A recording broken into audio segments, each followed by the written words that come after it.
Yes, I can speak to homelessness. I may not have been the type of homelessness that was out in tents or on drugs or anything, but one time, when I first got out of the military, I was homeless and I didn't know that there were programs for veterans. I don't think for a while, any situation I knew that there were programs for veterans to help them out at the time. But the first time when I got out of the military, I didn't have income and I was having a hard time getting a job because I was a single mom and I was pregnant with one child and the other one was born, and I didn't have anyone who would really hire me. Nobody really wanted to take on that responsibility of a pregnant woman coming to work. And the other issue was, one, my daughter was born, that nobody wanted to hire me. They said that I was overqualified. And even though I was saying, oh, you can just pay me less, it doesn't matter, I just need a job to pay bills. And it was like, yeah, we can't do that. We have to pay what your qualifications are. So then my thing was like, okay, well then I'm not gonna put that I was in the military, even though that'll help me get the job. So it was different things like that. But I ended up navigating and finding my way into getting into housing at that time. Then, I found a veterans program that actually helped me get into housing. That's what it was. And then later, right before I moved here to Washington State, I had a roommate because another family, we wanted to get nicer housing but not have to pay as much. And so we rented a house together that was a big house, and she wasn't pulling her part or her weight, and my thing was like, I'm not going to be pulling the weight of I don't care what the excuses or situations is, but as a single parent I shouldn't be having to do this. So since I had already paid my bills originally and talked to the landlord, said we're moving out, we're not doing this, we're taking everything out, I was staying in a hotel, but I couldn't get into housing in another place because I didn't make 2 times the rent just by myself to be able to get placed, as well as when you're filling out application, you're having to pay all these $50 and $100 application fees, and they got all these people applying for the same housing, and when they apply for the same housing, that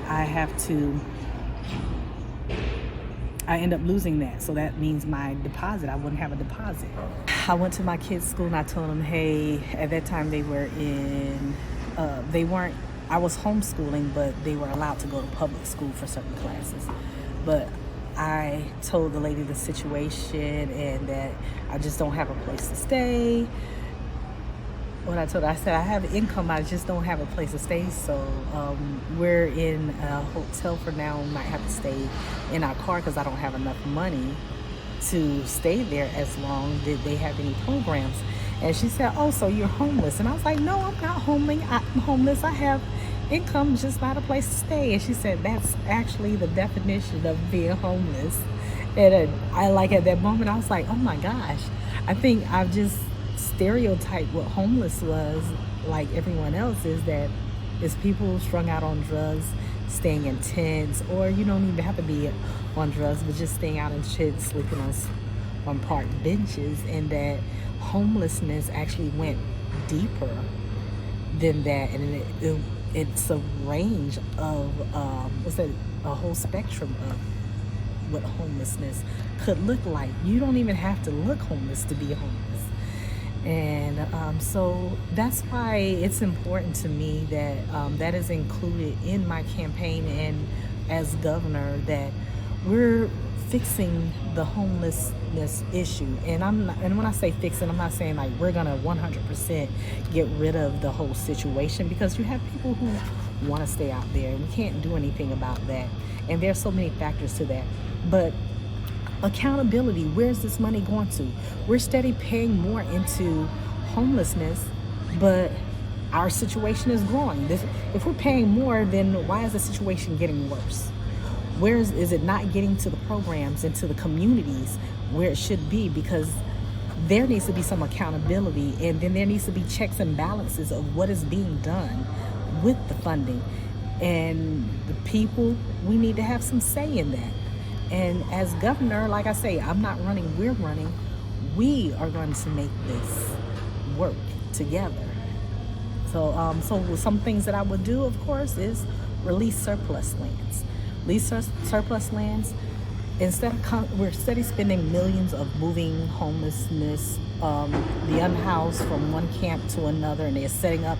We kick them out of there and we pay them more money, and they're setting up somewhere. Release the surplus lands, put them there, have nonprofits run the surplus, like manage them, and bring wraparound services there. Then start weeding out the different areas that we have to work on. If you're homeless because it's unaffordable housing and situations like that I was in, you have income and a good job, you're not on drugs, but you just can't get into affordable housing, hey, that's priority. Get them into housing. If you're out there and you're on drugs, but you want help, then we're going to provide those wraparound services right there.